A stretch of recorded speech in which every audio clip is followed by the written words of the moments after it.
Long before Riverside County became a focal point of aggressive anti-gang policy, the city of Riverside itself was marketed as a place of balance, a community where suburban expansion, higher education, and working-class neighborhoods existed side by side. Palm-lined streets, citrus history, and the presence of the University of California, Riverside gave the city an image of stability and progress. But beneath that surface, particularly on the east side of the city, a far more complex reality was taking shape, one shaped by economic pressure, demographic change, and the slow emergence of entrenched street power. The east side of Riverside developed as a dense, historically underserved corridor positioned between downtown and the expanding university footprint. As Riverside grew outward, investment often bypassed these neighborhoods.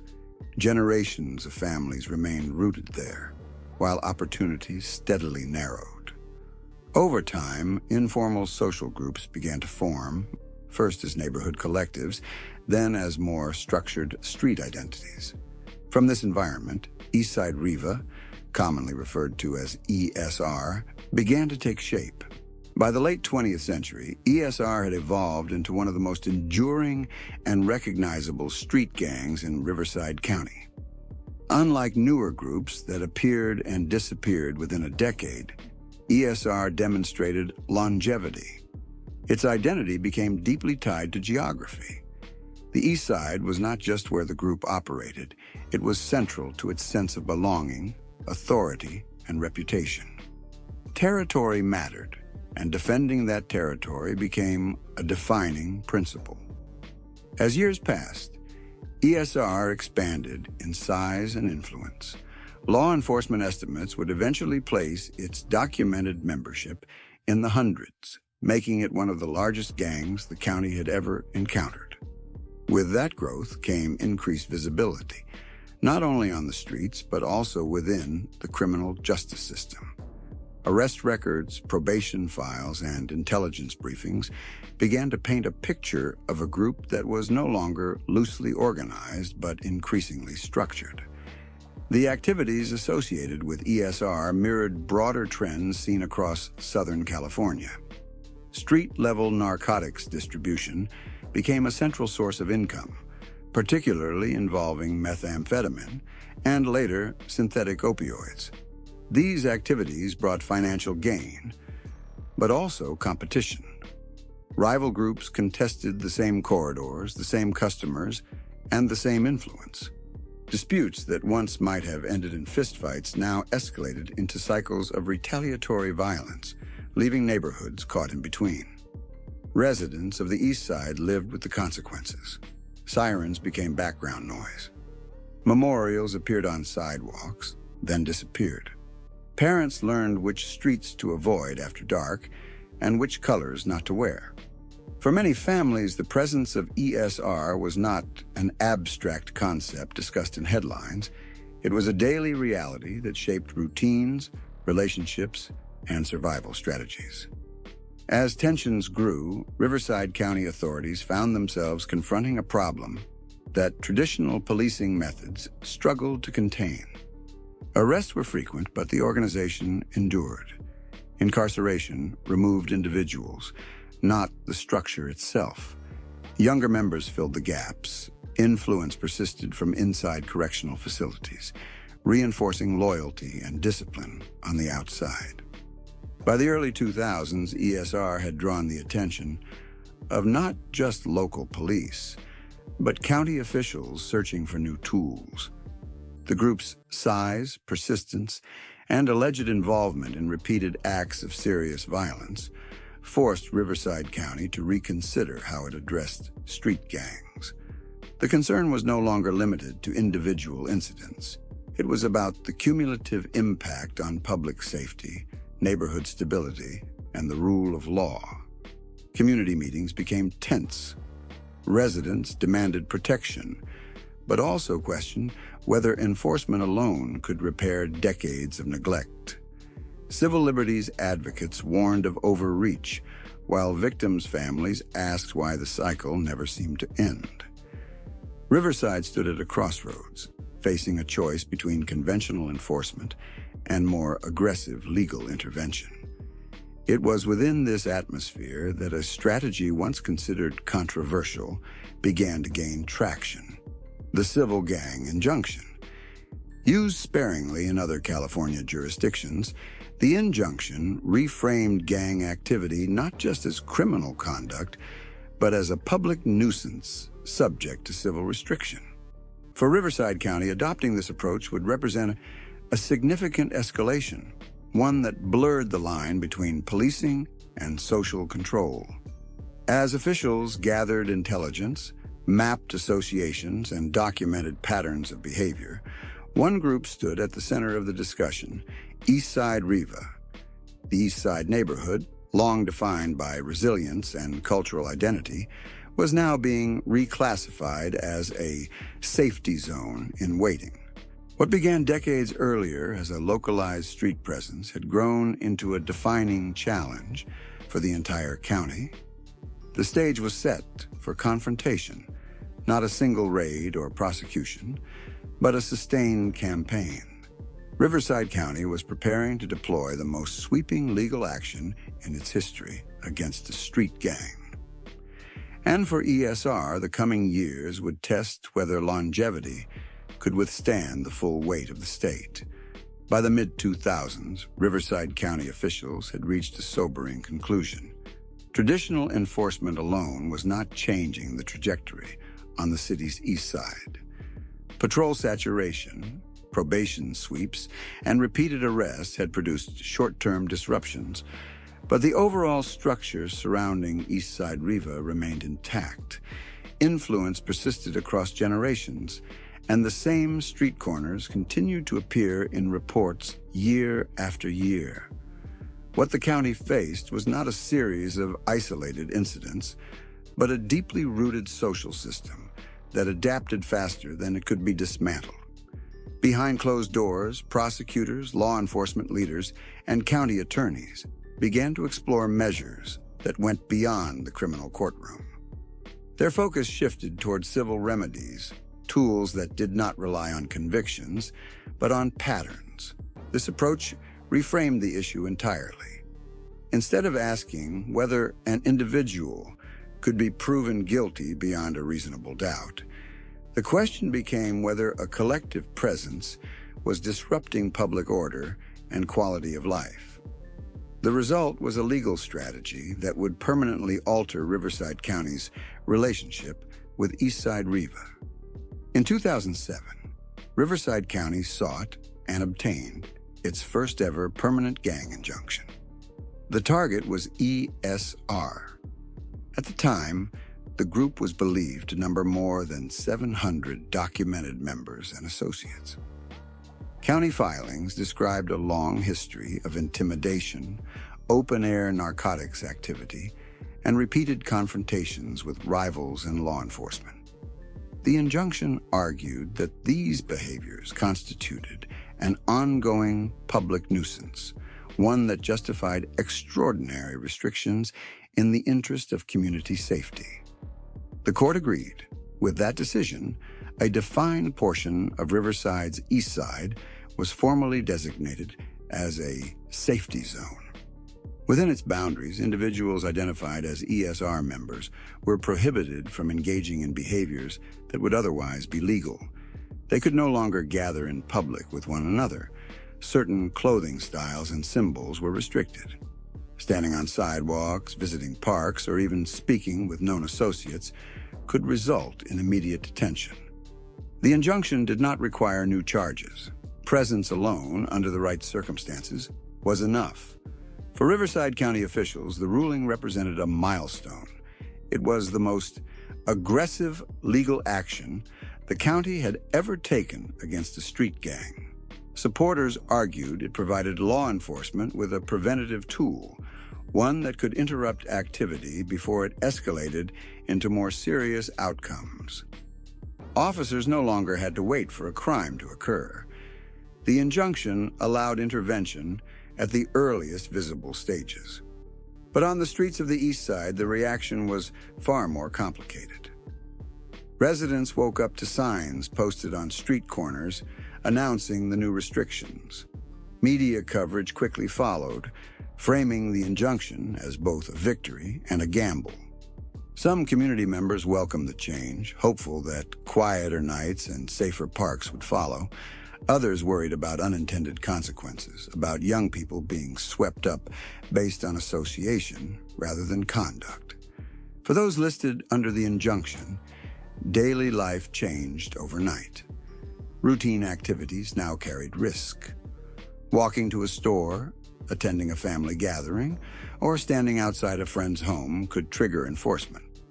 The boundaries of the safety zone were invisible but absolute, and violations were enforced swiftly. ESR, for its part, did not disappear. Instead, the group adapted. Public visibility decreased, but communication continued through informal networks. Meetings moved indoors, symbols became subtler. The injunction constrained behavior, but it did not erase identity. In many ways, it reinforced it. Being named as the county's first injunction target elevated ESR's status within the broader gang landscape, signaling both notoriety and resilience. Law enforcement agencies increased patrols within the safety zone, using the injunction as leverage. Stops became more frequent. Documentation expanded. Intelligence units tracked compliance and non-compliance alike, building databases that extended far beyond Riverside city limits. The injunction was no longer just a local tool. It became a foundation for future cases. At the county level, officials described early results as promising. Calls for service declined in some areas. Certain parks and intersections saw reduced activity. Court challenges followed, but the injunction held. As months turned into years, it became clear that the civil order had not ended the conflict. It had changed its shape. Confrontations became less visible, but no less intense. Rivalries continued, now fueled by perceived imbalances in enforcement. The Eastside remained a contested space, watched closely by patrol units and helicopters, its residents navigating a landscape of heightened scrutiny. What began as a legal experiment had evolved into a defining feature of Riverside's approach to gangs. The injunction against East Side Riva was no longer just a court document, it was a daily reality, influencing how people moved, spoke, and associated within their own neighborhood. And as pressure mounted on the streets, it began to push activity into new arenas. Relationships with outside groups deepened. Connections beyond Riverside grew stronger. The county had drawn a line, but ESR was already looking for ways around it. The stage was being set for the next phase, one marked not just by legal boundaries, but by intensifying rivalries and cycles of retaliation that would pull Riverside into some of its most difficult years yet. The injunction may have altered the rhythm of daily life on Riverside's east side, but it did little to cool the deeper tensions that had been building for years. Beneath the surface of legal boundaries and patrol strategies, long-standing rivalries continued to shape behavior, identity, and perception. What unfolded next was not a sudden eruption, but a slow intensification, one driven by history, pride, and unresolved grievances. Among the most consequential of these rivalries was the conflict between East Side Riva and the 1,200 Block Crips, a predominantly black street gang whose presence overlapped with ESR's sphere of influence. The two groups occupied adjacent spaces in a city where neighborhood lines were often rigid and deeply symbolic. Over time, disputes over territory, respect, and perceived encroachment hardened into something more enduring. Law enforcement intelligence began describing the conflict in stark terms. It was no longer viewed as a series of isolated confrontations, but as a sustained racialized rivalry, one fueled by retaliation and collective memory. Each incident, no matter how small, carried the weight of past encounters. Words spoken on one block could echo across the city. For residents caught in the middle, the atmosphere grew heavier. People learned to read subtle signals, who was standing where, which streets felt tense on a given night, when it was better to stay inside. Parents warned children not just about places, but about associations. The injunction had restricted movement for some, but fear restricted movement for many more. As encounters between rival groups increased, the consequences became impossible to ignore. Emergency responses were frequent. Streets were closed.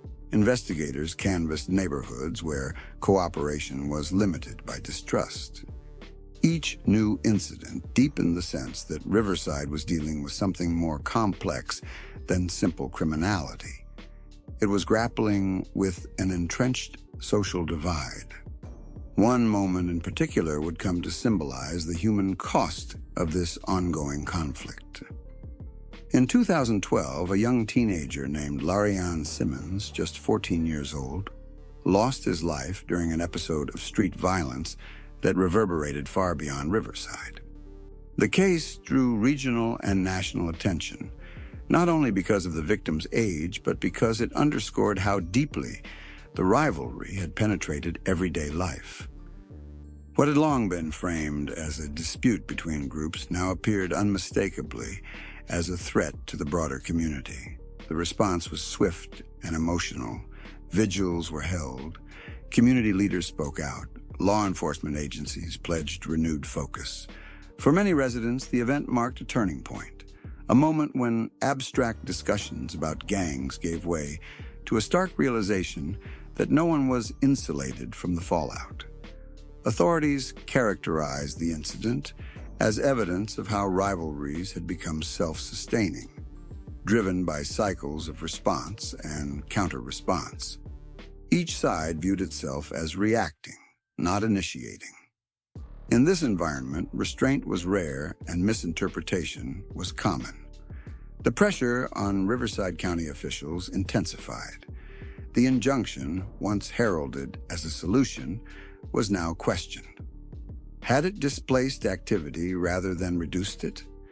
Had it unintentionally sharpened divisions by placing one group under constant restriction while others remained comparatively untouched? Law enforcement leaders acknowledged the complexity. While the injunction provided leverage, it did not address the underlying social dynamics driving the conflict. Nor did it prevent alliances from forming beyond the city's borders. As scrutiny increased locally, ESR's external relationships grew more important, providing insulation and resources that extended beyond Riverside. Inside correctional facilities, rivalries followed. Affiliations hardened. Lines were drawn not just by neighborhood, but by race and allegiance. What happened inside echoed on the streets outside, reinforcing cycles that neither injunctions nor patrols could fully contain. By the mid-2000s, Riverside found itself navigating a delicate balance. On one hand, there was an urgent need to prevent further loss and restore a sense of safety. On the other, there was growing recognition that enforcement alone, no matter how aggressive, could not untangle decades of division. By the time Riverside entered the late 2000s, patience had worn thin. Years of injunction enforcement, targeted patrols, and community interventions had failed to produce lasting calm. While some public spaces appeared quieter on the surface, investigators knew that activity had not stopped. It had reorganized. Communications were more deliberate. Transactions were more discreet. And influence increasingly flowed through networks that extended well beyond the city limits. Riverside County's response shifted once again, this time toward scale. Rather than relying on localized enforcement, authorities began assembling large, multi-agency task forces designed to strike at East Side Riva's structure rather than its street presence. The goal was not visibility, but disruption, targeting leadership, supply chains, and the financial systems that allowed the group to endure. The first major signal of this shift came in 2010 with Operation Promise. It was one of the largest coordinated enforcement efforts in Riverside County history. More than 650 officers from 34 agencies participated, including local police departments, sheriff's deputies, state investigators, and federal partners. The operation was the product of years of intelligence gathering, surveillance, and wiretap analysis. Rather than focusing on isolated incidents, it sought to map relationships, who answered to whom, how instructions were passed, and where profits flowed. When the operation unfolded, it moved quickly and decisively. Dozens of individuals associated with ESR were taken into custody in a matter of hours. Search warrants were served simultaneously across multiple locations. Evidence seized during the sweep pointed to extensive narcotics distribution and organized coordination, elevating the case from a local matter to a federal concern. In total, 50 arrests were made, many accompanied by federal charges. For Riverside County officials, Operation Promise was framed as a turning point, a declaration that ESR was no longer being treated as a neighborhood gang, but as a criminal enterprise. Yet even as the operation concluded, there was an understanding within law enforcement circles that such efforts came with limitations. Large-scale takedowns could disrupt operations, but history suggested they rarely ended them. Power vacuums emerged. New figures stepped forward. The system adapted. That reality became evident in the years that followed. By 2018, Riverside experienced a renewed spike in serious incidents, including drive-by encounters that reignited public concern. In response, authorities launched Operation Eastbound and Down, a joint investigation involving the Riverside Police Department and the California Department of Justice. This time, the emphasis was on firearms and immediate risk reduction. The operation culminated in 45 arrests and the seizure of 63 weapons, a figure that underscored how heavily armed the environment had become. Officials described the effort as necessary to prevent further escalation, emphasizing the potential consequences had the weapons remained in circulation. The message was clear. Riverside County was willing to deploy overwhelming force when thresholds were crossed. Still, the pattern persisted. Enforcement surged, activity receded, and then slowly resurfaced, often in altered form. Smaller groups splintered from the main structure. Subsets operated with greater autonomy. Tracking them required constant adjustment. By 2022, attention turned toward one such subset, believed to be responsible for a disproportionate share of violent activity. The response was Operation Walk in the Park. Unlike earlier sweeps, this operation was narrower in scope but deeply focused. Investigators concentrated on a specific cluster within ESR, using confidential informants, controlled purchases, and extended surveillance. When the operation concluded, 17 felony arrests were made, and significant quantities of fentanyl, cocaine, and heroin were seized. The presence of fentanyl marked a troubling evolution. The substance's potency and reach represented a broader shift in the regional drug landscape, one that posed risks far beyond traditional gang rivalries. Its appearance elevated the urgency of intervention and reinforced the need for federal involvement. For Riverside County, these operations collectively illustrated both capability and constraint.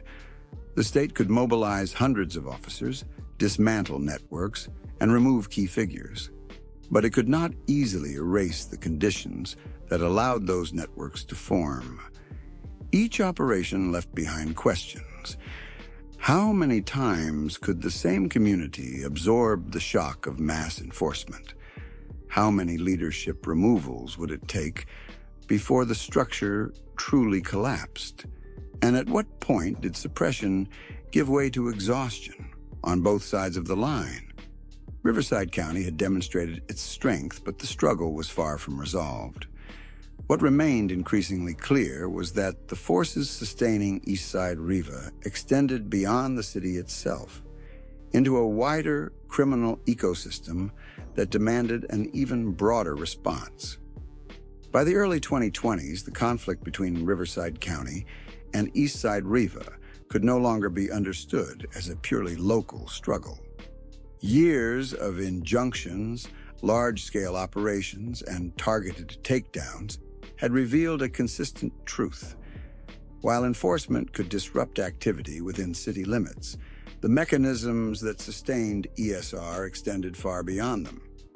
What Riverside was confronting was not just a street gang, but a node within a much larger network of organized influence. At the center of that network was a long-recognized reality within California's correctional and street systems: the presence of prison-based power structures that exert authority well outside prison walls. Investigators had long maintained that ESR, like many Southern California gangs, operated under the shadow of the Mexican Mafia, a dominant prison organization that functions as both regulator and enforcer within the broader criminal landscape. According to law enforcement assessments, ESR's relationship with this organization followed a familiar pattern. Drug distribution on the streets generated revenue, a portion of which was passed upward as a form of obligation, often described as taxes or rent. In return, the gang received protection, status, and permission to operate. This arrangement tied ESR's fate to forces far more entrenched than any single city or county. Once this relationship became central to investigative narratives, Riverside County's efforts increasingly drew in federal agencies. The FBI and DEA assumed leading roles in complex cases involving narcotics trafficking, conspiracy, and interstate coordination. These agencies brought tools unavailable at the local level: wiretaps, financial tracking, and broader jurisdictional reach. The focus shifted from street corners to supply chains. Federal investigations sought to trace where substances originated, how they moved, and who ultimately benefited.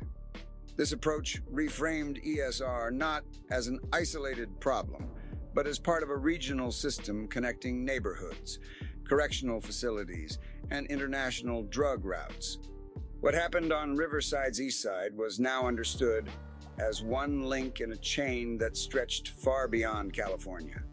For Riverside residents, this broader lens brought mixed emotions. On one hand, federal involvement suggested that authorities were finally addressing the root causes rather than symptoms. On the other, it confirmed fears that the problems affecting their neighborhood were deeply embedded and unlikely to vanish quickly. Inside the East Side, life continued under the long shadow of enforcement. The gang injunction remained in effect. Patrols persisted. Young people grew up knowing boundaries not just of streets, but of association. For some, the pressure pushed them away from involvement. For others, it reinforced a sense of alienation, an impression that identity itself had been criminalized. ESR, though weakened in visible form, endured in quieter ways. Communication adapted. Leadership became less centralized. Affiliations were maintained through trust rather than display. Survival depended on discretion. The gang that once dominated corners now operated in fragments, harder to see and harder to measure. Law enforcement officials acknowledged this evolution. Success was no longer defined by elimination, but by containment. Each seizure, each arrest, each disruption was framed as buying time. Time for neighborhoods to stabilize, for prevention programs to take hold, for cycles to slow. Yet the central question remained unresolved. After decades of conflict, had Riverside County truly gained the upper hand? Or had the struggle simply entered a new phase, less visible, but no less consequential?